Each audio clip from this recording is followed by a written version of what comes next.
আসসালামু আলাইকুম সুপ্রিয় দর্শক আবারও দরপতন ঘটেছে পাবনার পেঁয়াজের বাজারে। আমরা এই মুহূর্তে রয়েছি পেঁয়াজের পাইকারি মার্কেটে। আর পিছনে দেখতে পাচ্ছেন আগাম জাতের মুড়ি কাটা পেঁয়াজ রয়েছে। এই পেঁয়াজের কিন্তু বাজার দর অনেক কম রয়েছে। আমি যদি একটু দেখাই, এখানে দেখতে পাচ্ছেন প্রচুর পরিমাণে কিন্তু মুড়ি কাটা পেঁয়াজের আমদানি রয়েছে হাটে।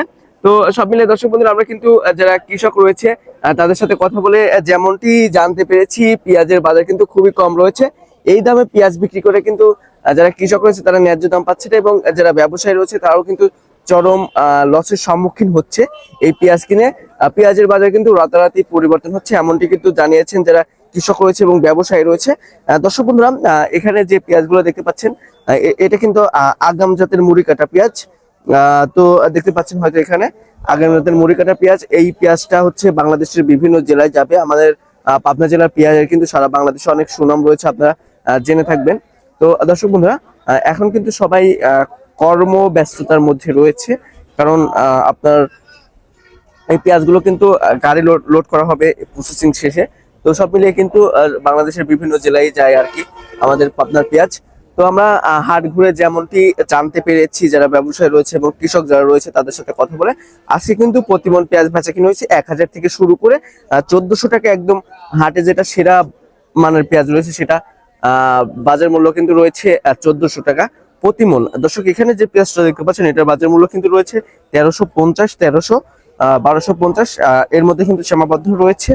আপনারা জেনে থাকবেন যে পেঁয়াজের কিন্তু কোয়ালিটির উপরে দাম নির্ভর করে। ওই যে একটি কথাই আছে যে যত গুড় তত মিঠা। তো সব মিলিয়ে দর্শক বন্ধুরা, এইভাবে যদি পেঁয়াজের বাজার কমে যায় তাহলে কিন্তু বাংলাদেশের কৃষক সহ ব্যবসায়ীরা চরম লসের সম্মুখীন হবে। তো কৃষকরা আমাদেরকে যেমনটি জানিয়েছেন যে তাদের যদি 2000 টাকার উপরে বাজার থাকে তাহলে কিন্তু তারা ন্যায্য দাম পায়, এমনটি কিন্তু কৃষক যারা রয়েছে তারা জানিয়েছেন। যদি তারা এবছর পেঁয়াজের ন্যায্য দাম না পায় তাহলে কিন্তু সামনের বছর পেঁয়াজ চাষ করতে আগ্রহ বোধ করবে না। আর যদি পেঁয়াজ কৃষকরা চাষ না করে তাহলে কিন্তু আমাদের ইন্ডিয়ান পেঁয়াজের উপরে নির্ভরশীল হতে হবে। এদিকে চায়না, মিশর, পাকিস্তান এইসব পেঁয়াজের উপরে কিন্তু নির্ভরশীল হতে হবে, এইসব দেশের উপরে নির্ভরশীল হতে হবে। সে তখন কিন্তু আমাদের পেঁয়াজের আর কি বাংলাদেশের ঘাটতি দেখা যাবে। তো সব মিলিয়ে দর্শক বন্ধুরা, কৃষককে বাঁচাতে হবে, আর কৃষক বাঁচলে কিন্তু দেশ বাঁচবে। এই যে একটি কথা আছে, কৃষক বাঁচলে বাঁচবে দেশ, কৃষক নিয়ে বাংলাদেশ। সব মিলিয়ে আগে কৃষকের ন্যায্য দামটা দিতে হবে। আর দর্শক বন্ধুরা, যারা ব্যবসায়ী রয়েছে তারা আমাদেরকে যেমনটি জানিয়েছেন যে এলচি পেঁয়াজ যদি না আসে তাহলে কিন্তু দেশি পেঁয়াজের বাজার কিছুটা বাড়তে পারে, আর এলচি পেঁয়াজ যদি আসে তাহলে কিন্তু বাজারটা কমে যাওয়ার সম্ভাবনা খুবই বেশি। তো দর্শক বন্ধুরা, এবং এই যে পেঁয়াজের বাজার যে রাতারাতি পরিবর্তন হচ্ছে, এটার মূলত কারণ চাহিদা।